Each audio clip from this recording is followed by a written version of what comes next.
I'm one of 67,000 women who are serving in our United States Navy.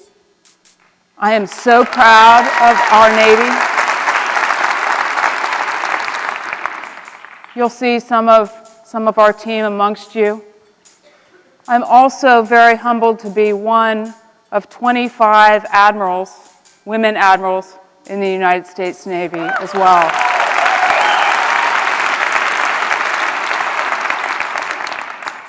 But I'm also one of you.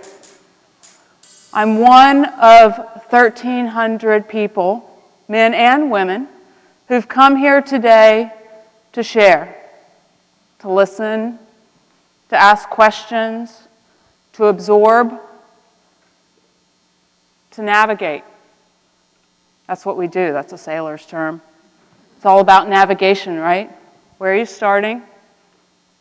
Where are you trying to go? And how are you going to get there? What type of environmentals might you have to take into account? Set and drift. Storm on the horizon. Maybe that course is going to change halfway through and you decide you need to go someplace else. Maybe you have an engineering casualty and you have to accommodate for that. Or part of your team doesn't function. We're all navigating our life. And that's what Generation W gives us today, is the ability to connect. And that's what's so powerful in standing here and looking out at you all, is the ability to connect.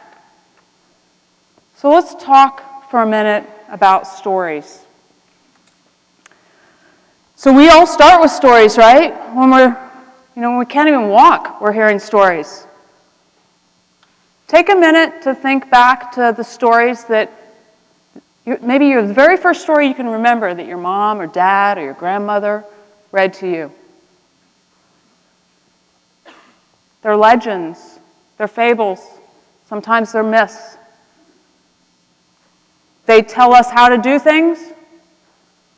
They tell us how not to do things. Sometimes they are pertinent and relevant, and sometimes they're not.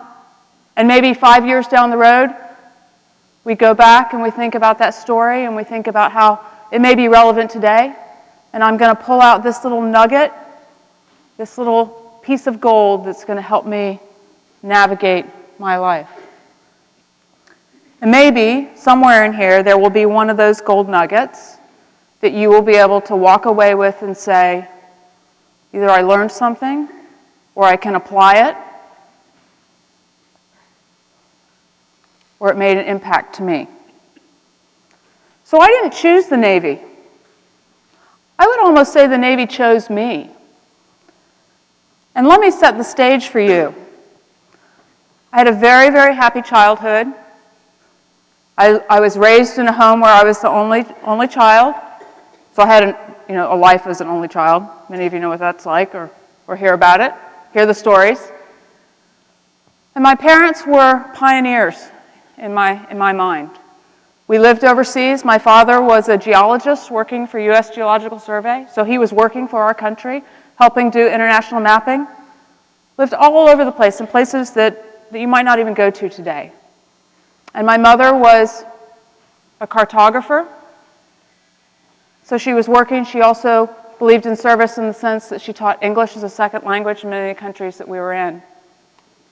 And we traveled the world. We had adventure. We lived by a sea, and I loved being on the water. So I knew that I wanted adventure. I wanted to be by the water. The other thing about my mother was kind of a traditional mom. In the 50s and 60s, she was a teacher at a finishing school, one of the most elite finishing schools in Washington, D.C. So to her little daughter was doing ballet, walking around with books on the top of my head so that my posture was appropriate. And I'm sure the last thing she thought would ever happen to me was that I'd be standing here with this type of bling on. She also said, never wear all white. because it makes you look big. My father served in World War II, but he didn't talk about the Navy, and so I didn't have a lot of exposure to the military. But when it was time to go to college, I was searching for an oceanography degree, and I wanted something that gave me adventure, something more than hometown college.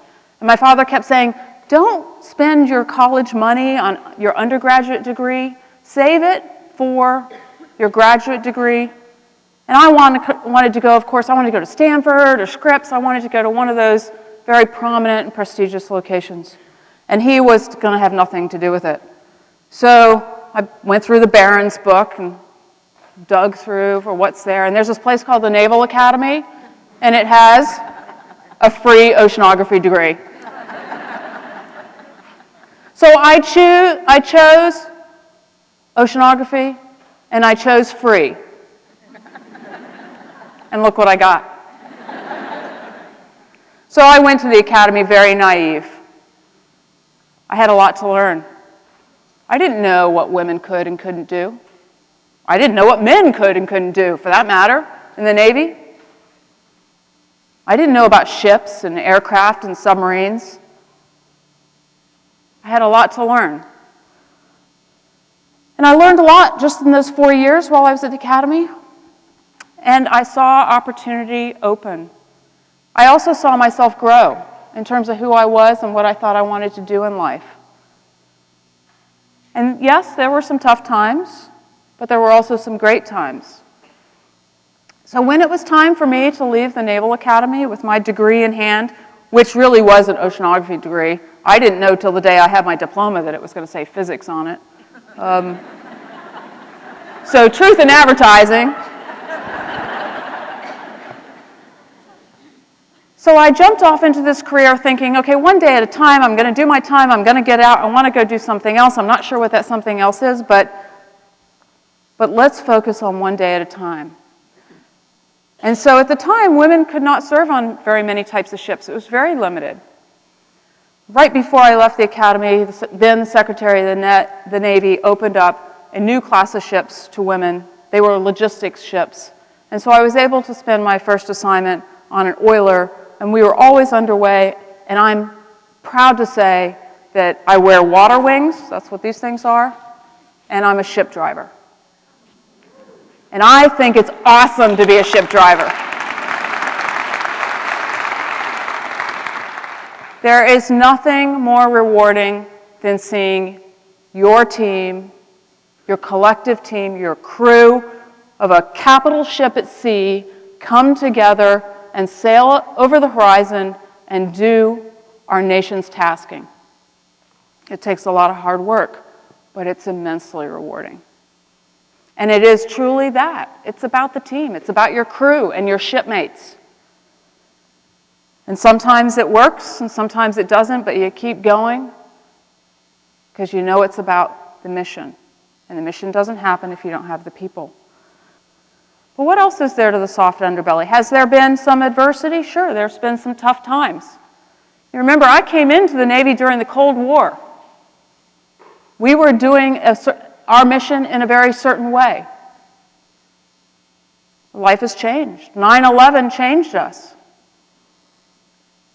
Our adversaries are now different adversaries, right? And the way we do business is very different. I was the last class at the Naval Academy to not get issued a computer. Can you imagine? We do things quite differently now, don't we, when you think about communications. But it's good. It's about evolving. It's about, let's use Donna's word, it's about transformation. So from a macro perspective, the why, to me, is about serving our nation. Think about it. There are really a very small percentage of people in our country who raise their hand and take the oath and say that they're ready to serve. Do you know what the percentage is? It's like 6%. 6% of our nation's voluntarily takes the oath and serves our country.